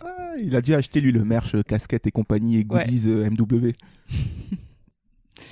Enfin, un dernier commentaire hypé à propos du studio A24, c'est Rassim Chena qui dit « C'est moi où tous les films A24 ont l'air ouf. Ce n'est plus un studio mais un label de qualité. » Et ce n'est pas toi, c'est une réalité qu'on défend. Bah attends, William qui fait l'amour. Bah non, mais on a eu quand même des films d'une qualité un peu moindre. Men par exemple, c'était quand même un peu moins. Ah ça, il y a des débats. Ils sont pas sans faute pour moi. Disons qu'ils sont pas sans faute. Attention à ce qu'ils ne deviennent pas une parodie d'eux-mêmes. Pour l'instant, c'est pas le cas. Ça pourrait être mais il y a plein de trucs A24 qu'on voit pas entre temps qui sortent comme ça dans d'autres genres au ciné, et en vrai ça a l'air très varié. Ce que j'aime bien, c'est qu'ils prennent des risques. Là il y a leur série sur Netflix que je conseille à tout le monde qui s'appelle Acharné en français et Bif en VO. Série A24, je savais même pas que c'était une série A24, je l'avais lancée par hasard comme ça, et c'est super bien, c'est vraiment cool. C'est un peu un mix entre Pulp Fiction et du Guy Ritchie aux meilleures heures, et du Parasite. Voilà. Ok. D'accord. Prenez ça, mélangez, ça peut donner un charme. Tu m'as donné envie. Bon, alors tout le monde n'est pas d'accord sur A24. Lucas Bendetti, lui, il dit « Sans moi, A24, cette escroquerie. » Smiley qui baille. Voilà. C'est dur. Écoute, c'est dur. On ne jugera pas la vie des gens. C'est ce Lucas qui aura fait la transition vers la team des non-enjaillés. Non. Bobby aussi. Bobby qui dit... J'espère que ça ne sera pas autant soporifique que Midsommar. Bobby, soporifique quand même. Enfin, Bobby, quoi. Putain, Bobby, Bobby. C'était le meilleur de l'équipe. Et enfin, le dernier coup près impitoyable est celui de quelqu'un de célèbre. C'est Kurosawa. En personne, qui n'est pas fan d'Ari Aster. From the dead too. Kurosawa a écrit « Pas vu Hérédité, mais Midsommar était assommant de vacuité. La bande-annonce du nouveau film d'Aster annonce un gigantesque fourre-tout qui me donne déjà envie de fuir. Comme la modestie ne semble pas l'étouffer, j'imagine qu'il vise le monument excessif, presque devenu un genre en soi, de 3 heures, voire plus. » Oh. Alors autant on peut écrire, mais il y a un fond de vrai. Alors autant je peux comprendre qu'on critique le style cinématographique d'Ari Aster, parce que moi je peux comprendre qu'on rentre pas dans Midsommar. Comme l'a dit Romain, quand tu vas le voir, tu peux passer un très mauvais moment en te disant c'était dur, c'était lourd, c'était long, c'était intense. Est-ce que je suis prêt à avoir ce genre d'expérience au cinéma ? Mais là, lui imputer, si tu veux, une volonté de... qu'est-ce qu'il a dit ? Il est orgueilleux ? Il a ressenti un peu, il a jugé un peu la perso. Il a dit vacuité, ça je suis pas d'accord. Je trouve ça dur de donner des intentions à un réalisateur sans... Il dit la modestie ne l'étouffe pas. Ouais, voilà, comment on peut juger ce genre de choses ? Moi je sais pas, je trouve qu'il y a un fond de vrai. Après, être prétentieux, c'est pas forcément un défaut. Hein. Les grands artistes sont souvent prétentieux. Il y a des réals prétentieux qui font des trucs très bien. Scorsese, c'est un mec qui est hyper prétentieux, mais il fait des super films. Mais tu vois, si on est dans le jugement zéro subjectivité, moi je suis sûr qu'Ari Aster en soirée, c'est le genre de arty new-yorkais hipster de merde, acheter des Starbucks Caramelito double frappé avec le non mais cul tu de le la mets voisine. avec Charlie Kaufman, ils sont imbuvables les deux. Ah oui, les deux, t'as envie de les clairement, frapper. Tu mets un petit Guillaume Canet au milieu, là, il se fait bouffer. Ah oui, je donne pas cher de sa peau. Mais il fait des bons films. Voilà. I like you in the movies. Dans une soirée où il y aurait d'un côté Charlie Kaufman et Ari Aster et de l'autre côté Guillaume Canet et Gilles Lelouch, vous iriez de quel côté ? Moi j'irais du côté de Franck Gastambide. Moi Philippe Lachaud. Ils ont l'air plus marrants en soirée. Je sais pas, moi je vais piquer de la bouffe dans le frigo. Allez les gars, contre-soirée dans les chiottes. C'est parti. Ok, merci Clémence pour ces commentaires. Ouais, ça divise, normal, hein, avec une bonne annonce aussi frappadingue. Voilà. Un titre qui a été changé. On est passé de Disappointment Boulevard à Boys Afraid. Deux titres plutôt compliqués à dire en français. Est-ce qu'il serait pas temps pour nous de faire justice avec la rubrique qui arrive ? Fais ton titre. Merci, il y en a qui suivent. Bien sûr. Fais ton titre, fais ton titre, fais ton titre, fais ton titre, fais ton titre. Do your title. Ça c'est comme on dit là-bas là, aux States. Tout ce c'est. Do your title. Yeah. Do your title, motherfucker. Fais ton titre. Alors cette semaine, c'est qui qu'on lance en premier là ? Qui c'est qu'on va lancer en premier ? Allez William. Bah ça va être facile, j'en ai pas. Non, je vous jure, c'est. Oh, t'en as pas ? J'en ai aucun. Du coup, je vais prendre le premier, la Disappointed Boulevard. Je prends. C'est pour ça que t'en as pas, c'est que le tien a été pris. Réutilisation de titre, quoi, carrément. Non, vraiment, j'ai eu aucune idée. J'ai vraiment cherché longtemps, mais. Ok, premier avertissement, William. Ah bah, écoute, Il se passe quoi ? Au bout de combien de... Eh ben, n'y allez pas jusqu'au bout. Hein, je montrerai le mot à mes parents. Pardon. Et je serai ta nouvelle peur. Si tu reviens chanter ta je suis ta nouvelle peur. Regarde-moi dans les yeux. C'est ton pire cauchemar. Clémence, des titres. Oui, j'en ai plusieurs, mais j'étais vraiment dans un délire thérapie, un film thérapie, quoi, pour un personnage qui a besoin de se faire psychanalyser. Du coup, mon premier titre, c'est 60 € la séance. Ah ouais, on est sur un bon tarif. Bon ouais, c'est le prix moyen chez les psys. Hein. Mon deuxième titre, c'est Craziness Therapy. Not so bad. Mon troisième titre, c'est Freud is Afraid. Ça va. Je pensais qu'il y avait un Oedipe là-dedans, on verra. Et mon dernier titre, c'est Born to be a Larve. Ça, c'est drôle, ça. Voilà. Born to be a Larve. Ça, c'est marrant, j'aime bien. Ok, Kevin, des titres. Ouais, j'en ai deux. Moi, je suis plus resté autour du comédien principal, de la star de ce show, bien sûr, Joaquin Phoenix, évidemment. Donc, j'ai un premier titre, c'est Joaquin Phoenix, parce qu'il a peur. Pas mal. Et j'ai un autre titre qui est une référence à une très grande œuvre que je vous invite tous à lire ou à regarder. C'est comme vous voulez, c'est Jojo Joaquin Bizarre Adventure. J'aime beaucoup ta petite référence de Weeb. Alors explique quand même la ref peut-être pour ceux qui l'ont pas. La ref c'est le manga Jojo Bizarre Adventure qui est une, comment décrire ça en peu de mots, une saga familiale fantastique sur plusieurs générations, délirante sur plusieurs générations. Voilà. Puis ouais, qui peut faire penser aussi au délire, au pandémonium du film quoi. Ouais. Je sais pas, je connais pas la série, je parle totalement au hasard. c'est aussi fou. J'ai juste des illustrations qui me viennent en tête, c'est tout ce que je sais. Ok, c'est bien, j'aime bien, ça a bien bossé. Pas de catchphrase, rien d'autre. Pourquoi une catchphrase alors que le titre dit déjà tout. Oui. Et toi donc Ouais, moi comme ça a l'air d'être quelqu'un de sympa, hein, ce beau, j'avais un titre, c'était Moi beau et gentil. J'ai juste fait contraire de méchant, voilà, ouais. tout simplement. Hein. On avait. Hein. Ouais, vous l'aviez. Après, comme c'est une aventure et tout, j'avais Indiana Joe et le secret de mes couilles sur ta... je sais pas. Mon Dieu. Voilà. Zéro effort. Tu te fais pas trop chier quand même. Hein. En ce moment, il y a quand même du laisser aller. Et après, comme c'est un film de Ari Aster et que c'est Boys Afraid, j'avais Haribo, c'est beau la vie pour les grands. Juste les grands. ça c'est en catchphrase. C'est marrant. C'est bien, moi j'aime bien ça. Haribo, c'est beau la vie. D'ailleurs, c'est beau la vie. Moi, j'ai toujours pensé que c'était c'est bon la vie. Mais non, c'est beau la vie. Vous saviez ça ? Je crois que c'est pas bon. Haribo, c'est beau la vie. Non, moi j'ai toujours pensé. Je crois que c'était bon, moi. Ouais, moi aussi, déçu. Non, c'est beau la vie. Haribo, c'est beau la vie. J'en achèterai plus jamais. Donc Haribo, c'est beau la vie pour les grands, juste les grands. Puis j'avais un dernier titre pour parodier un autre film de lui. Gladiator aussi. Non, c'était Joak R. Joak R. Joker, tu vois. Non. Ok, non. Bon, bah voilà. Hein, vous voulez écouter les titres des abos? Parce qu'on va relancer les abos. Les abos. Ils participent. Les abos. Les abos, c'est beau la vie. Les abos, c'est beau la vie.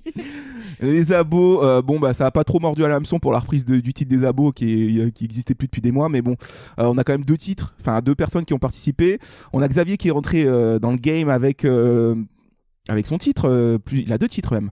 Il avait pensé au départ à Pas de bol. Ouais. J'ai pas compris. Sympa. Ouais, pas de bol. Pas de bol. Oui, ok. Pas de bol parce que voilà, il a pas l'air d'avoir de chance, le pauvre Beau.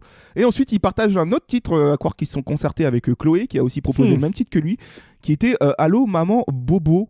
Oui. On l'a déjà fait. Avec des itérations genre Allô maman à Bobo, Allô maman. Mais voilà, le truc c'est que c'est déjà fait avec notamment. C'est fini. Avec Sébastien Mouret. Avec Sébastien Mouret qui a Allô maman Bobo.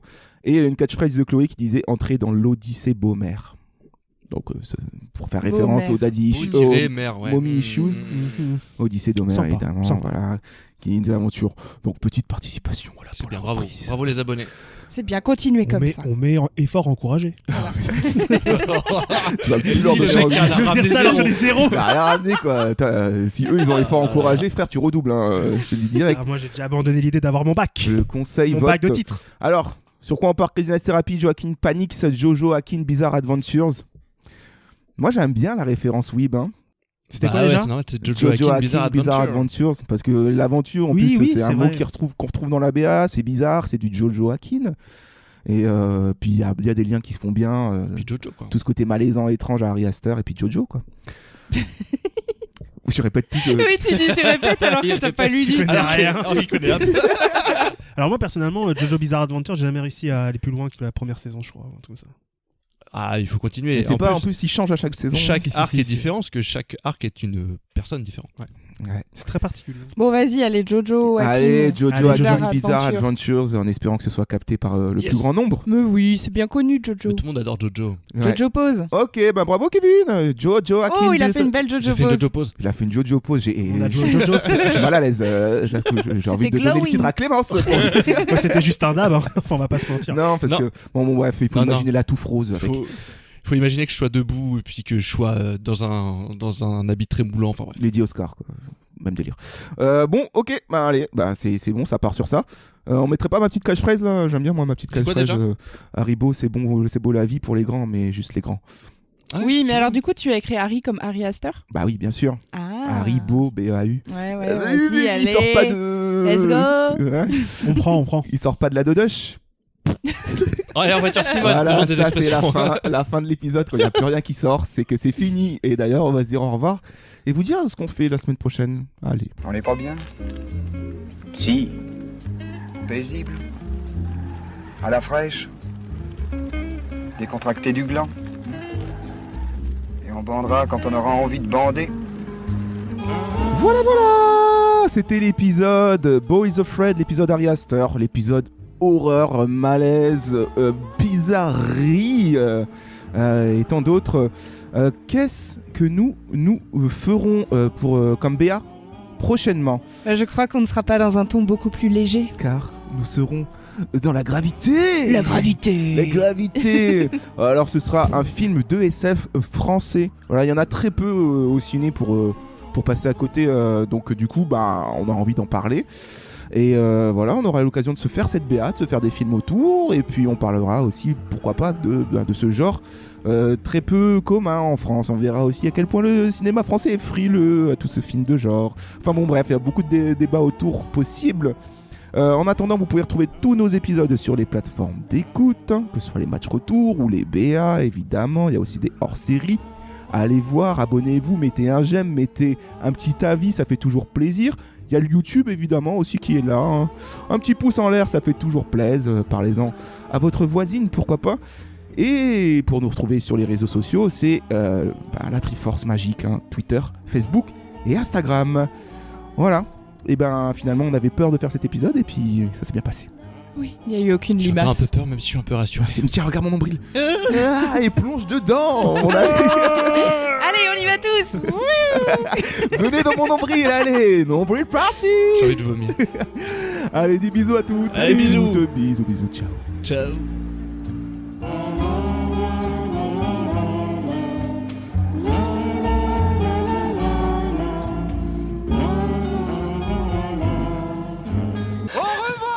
Shoshana!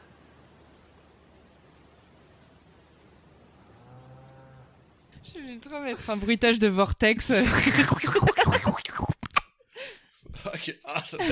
me dégoûte. Qu'est-ce qu'il y a au fond de mon nombril, le mec, en vrai, il y a que de la peau morte, clairement. Et en plus, quand tu me fais des trucs comme ça, je sens le mien. Et je sais pas tu comment ne peux pas sentir ton nombril. Je sais que c'est impossible de sentir. Il est toujours là, Kevin. Mais psychologiquement, je le sens, alors que c'est pas possible de le sentir. Tu vois. Est-ce qu'il te parle des fois? Non, je suis pas fou non plus. Ça sera un film à faire.